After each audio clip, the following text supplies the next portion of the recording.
여러분 반갑습니다.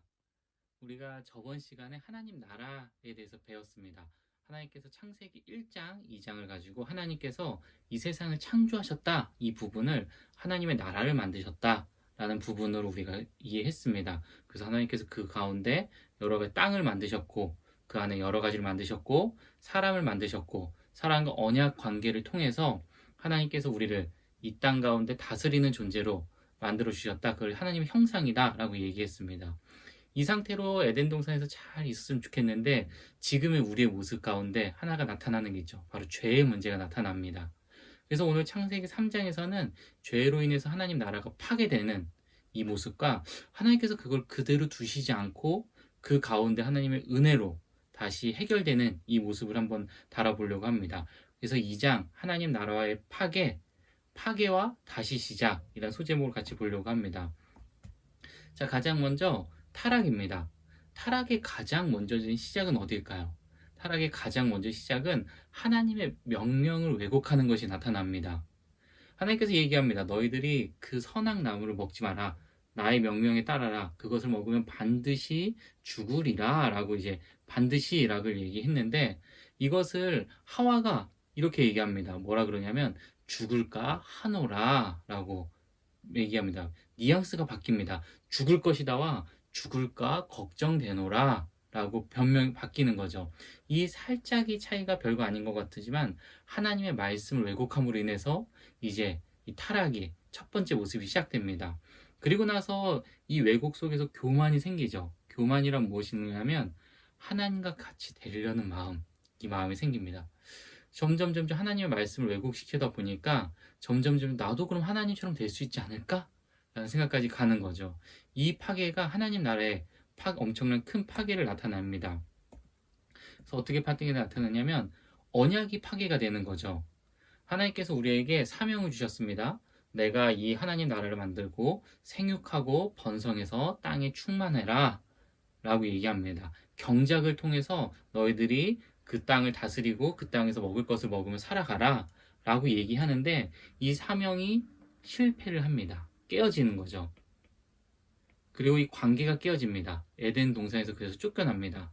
그 더 큰 문제는 하나가 있는데 그것은 무엇이냐면 언약이 깨어짐으로써 하나님께서 아담과 하와를 심판해야 된다는 거죠. 하나님 이전과 하나님처럼 하나님과 그 땅 가운데 거하는 것도 안 되고 이전처럼 이제 생육하고 번성하고 땅에 충만하란 이 명령까지도 다 파괴가 되는 겁니다. 그래서 사실은 여기서 끝난 거죠. 그런데 하나님께서 재밌는 사실을 하나 알려주십니다. 심판을 주시는데 이 심판이 좀 오묘합니다. 그걸 좀 자세히 보면 그 심판을 다시 시작이라고 얘기합니다. 심판을 가장 먼저 뱀한테 줍니다. 뱀한테는 얘기합니다. 저주를 받아서 땅에 기어다니게 될 것이다. 라고 해서 끝나죠. 그 다음에 아담과 하와의 저주가 굉장히 특별합니다. 사명이 연장되는 것처럼 보이죠. 다시 살펴볼까요? 하와에게 먼저 얘기합니다. 너희가 자녀를 낳을 것이다. 그때 괴로움을 받을 것이다. 라고 얘기를 하죠. 그래서 생육하고 번성하는 그 명령이 그대로 진행이 됩니다. 그저 괴로움만 추가될 뿐이지 생육하고 번성하라는 명령이 그대로 진행되고 있는 거죠. 그 다음에 남편의 영향 아래 있을 것이다. 이것은 원래부터 가지고 있었던 겁니다. 이게 특별하게 괴로움이 아니라 이 우선순위상에서 남편이 먼저 만들어지고 그 다음에 아내가 만들어졌던 것처럼 그 상황을 지금 얘기를 하는 거죠. 다음에 아담한테 이제 죄를 범합니다. 뭐냐면 흘린 땀만큼 수확하지 못할 것이다 라고 얘기를 하는 거죠. 예전엔 너희가 땀을 적게 흘려도 많은 것들을 수확했지만 이제 너희가 많이 흘린다고 해도 그만큼 수확하지 못할 것이다 라고 하면서 경작을 다시 얘기합니다. 그렇다고 열매를 맺지 못한다가 아닙니다. 더 힘들어질 것이다 라는 얘기를 하는 거죠.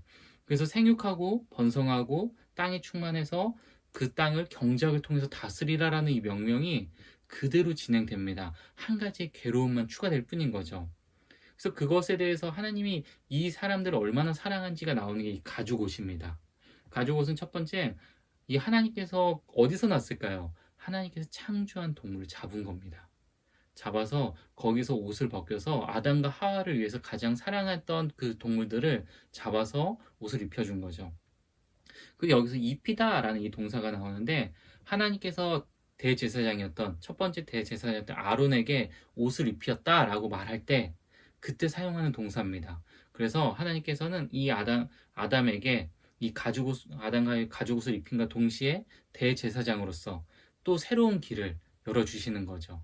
그래서 사실은 이 파괴에서 끝났어야 되는데 하나님께서 거기서 끝내지 않고 괴로움을 추가하시지만 새로운 또 그 사명의 길을 계속 갈 수 있는 길을 열어주시는 겁니다. 그래서 여기서부터 시작해서 예수님 오실 때까지 이 길이 또 새롭게 열리는 거죠. 창세기 3장은 그것을 살펴보는 본문입니다. 여러분, 그래서 3장을 볼 때 그냥 타락했다 해서 끝나는 것이 아니라 타락 이후에 하나님께서 어떻게 우리에게 다시 그 사명을 주시는지 그 부분을 보면은 창세기 3장은 더 큰 의미를 가지게 됩니다. 여러분, 이렇게 또 3장을 보고 다음 시간에 또 새로운 본문으로 또 찾아보도록 하겠습니다. 또 여러분 또 행복하게 잘 지내시고 다음에 뵙도록 하겠습니다. 안녕히 계세요.